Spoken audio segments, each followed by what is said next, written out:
첫 번째 경기 대한민국 대 요르단 분석 시작해보겠습니다. 대한민국은 홍명보 감독 체제 아래 4-2-3-1 포메이션을 바탕으로 손흥민, 황희찬, 이재성 등 다수의 유럽파를 앞세운 공격 전개를 시도하고 있는 상황이며,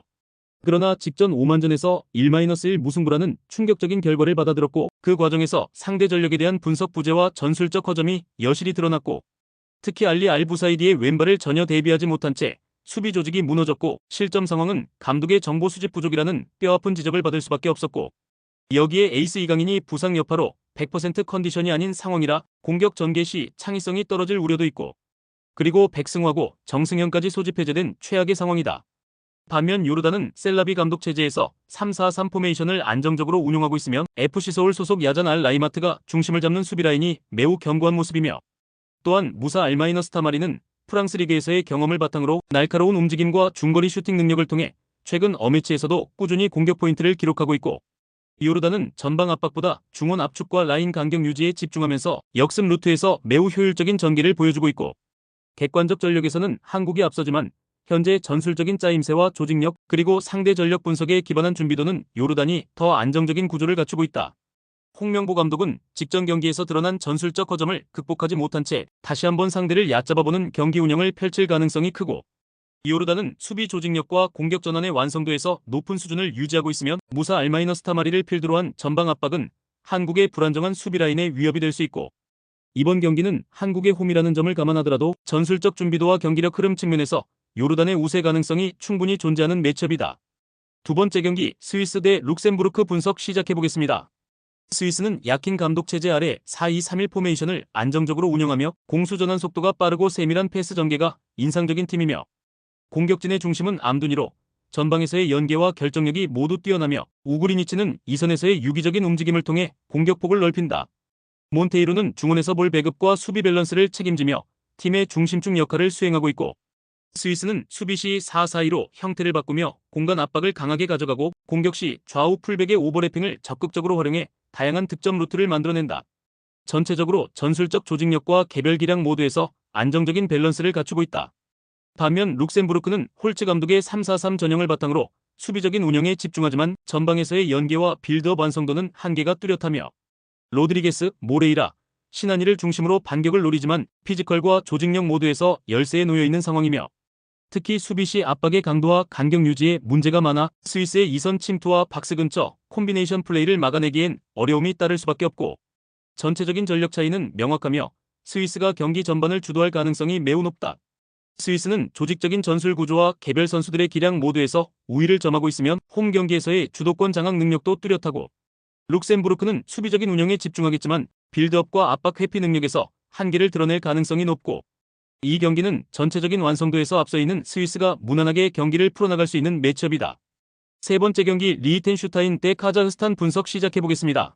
리히텐슈타인은 튠푸슈티크 감독 체제 아래 3-5-2 포메이션을 활용하며 수비적인 운영을 기반으로 역습 기회를 노리는 전술을 구사한다.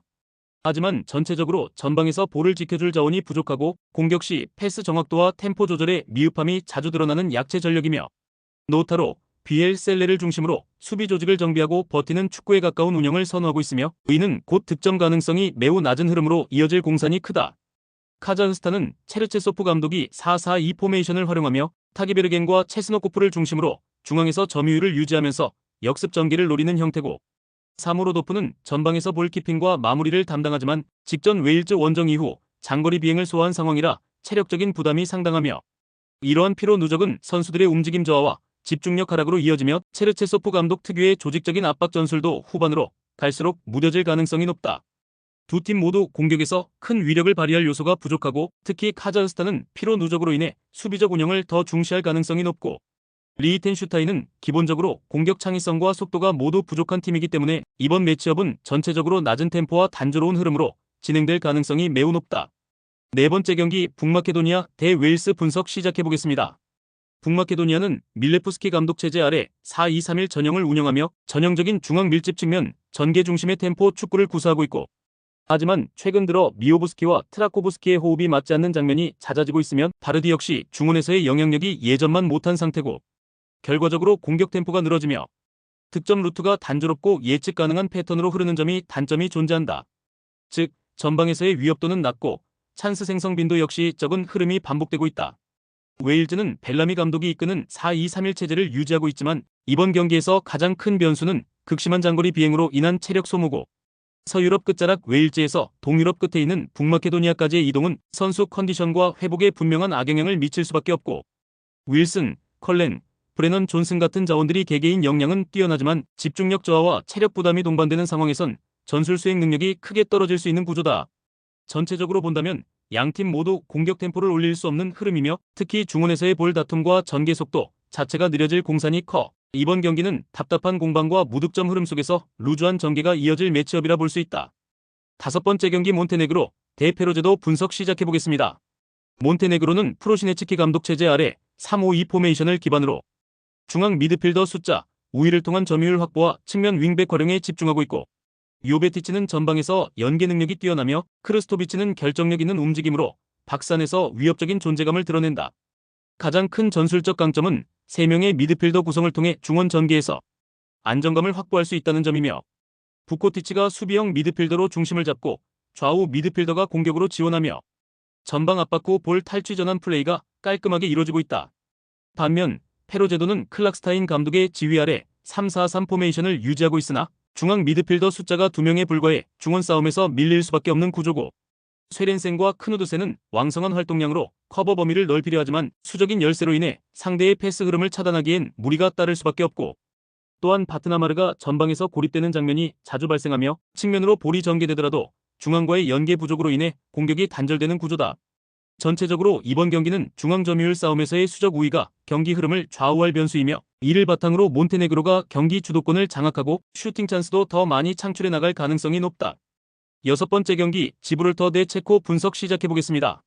지브롤터는 리바스 감독 체제에서 4-4-1 포메이션을 활용하며 라인을 내려 수비적으로 버티는 전형적인 약체 전술을 유지하고 있고,